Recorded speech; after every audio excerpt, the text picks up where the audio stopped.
সম্প্রতি নিজের অতীত নিয়ে মুখ খুলেছেন ঢাকাই সিনেমার আলোচিত চিত্রনায়িকা অপু বিশ্বাস। শাকিব খানের সঙ্গে বিয়ে, সন্তান এবং ধর্ম পরিবর্তন নিয়ে যে গুজব ও ভুল ধারণা ছিল তা পরিষ্কার করেছেন এক সাক্ষাৎকারে। তিনি জানিয়েছেন, সংসার এবং সন্তানের ভবিষ্যতের কথা ভেবেই একসময় ধর্ম পরিবর্তন নিয়ে মিথ্যা বলতে বাধ্য হয়েছিলেন। শাকিব খান ও অপু বিশ্বাস জুটি বেঁধে দর্শকদের উপহার দিয়েছেন অনেক সুপারহিট সিনেমা। সেই জুটি বেঁধে অভিনয় করতে গিয়েই প্রেম দুজনের। এরপর 2008 সালে বিয়ে করেন তারা। বিয়ের কথা দুজনেই গোপন রেখেছিলেন।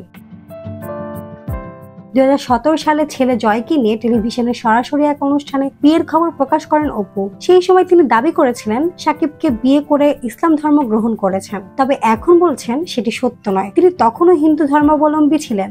সম্প্রতি গণমাধ্যমকে দেওয়া এক সাক্ষাৎকারে এই কথা বলেন অভিনেত্রী। অপু বিশ্বাস বলেন, সত্যি কথা বলতে বিয়ের পরও আমি পুরনো ধর্ম নিয়েই ছিলাম। ক্যামেরার সামনে অনেক মিথ্যা বলেছি কিছু কিছু জিনিসের কারণে। প্রথম দিকে নিজের ক্যারিয়ারের জন্য মিথ্যা বলেছিলাম। তাছাড়া ওই সময় সাকিব আমার স্বামী ছিল, তাকে সমর্থন করাটা আমার দায়িত্ব ছিল। আমরা অনেক প্রোগ্রামে বা শুটিং এ একজন অন্যজনকে প্রশ্ন করতাম কবে বিয়ে করছো, সেও আমাকে উল্টা প্রশ্ন করতো আমার বিয়ে কবে হচ্ছে। অনুষ্ঠান শেষে বাড়ি ফিরে রান্না করে খাওয়াচ্ছি। আমরা তখন রানিং স্বামী স্ত্রী।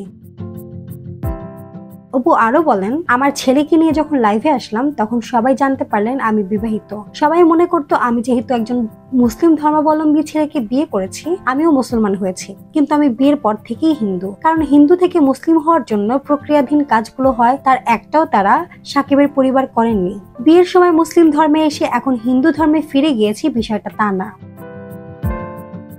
মাঝে একটা সময় ধর্ম নিয়ে দর্শকদের মিথ্যা বলেছেন অনুষ্ঠান উপস্থাপকের এমন প্রশ্নের জবাবে অভিনেত্রীর সরল উত্তর, আমার ছেলের জন্য মিথ্যা বলেছি। সেই সময় যেহেতু আমার বাচ্চা হয়ে গেছে, সেই জায়গা থেকে ভেবেছি সংসার ঠিকঠাক থাকুক, যেমনটা বিয়েকে আড়াল করেছিলাম, কিন্তু সময়ের সাথে সাথে বিয়ের কথা প্রকাশ করেছি। অপু বিশ্বাস বলেন, দিন শেষে আমি ভুলে গিয়েছিলাম আমি যদি মারা যাই তখন আমার কাছের ভাই বন্ধুরা আছেন, আমার যে অনুরাগী বা দর্শকরা আছেন তারা আমাকে কি করবে, মাটি দেবে নাকি আগুনে পোড়াবে। মানুষ তো তখন দ্বিধায় পড়ে যাবে। শাকিব খানের সঙ্গে তো আমার সম্পর্ক নেই, তাহলে সত্য তো বলতে হবে। মাহমুদ আঞ্জুম বৃষ্টি, ডেস্ক রিপোর্ট, কথা কম।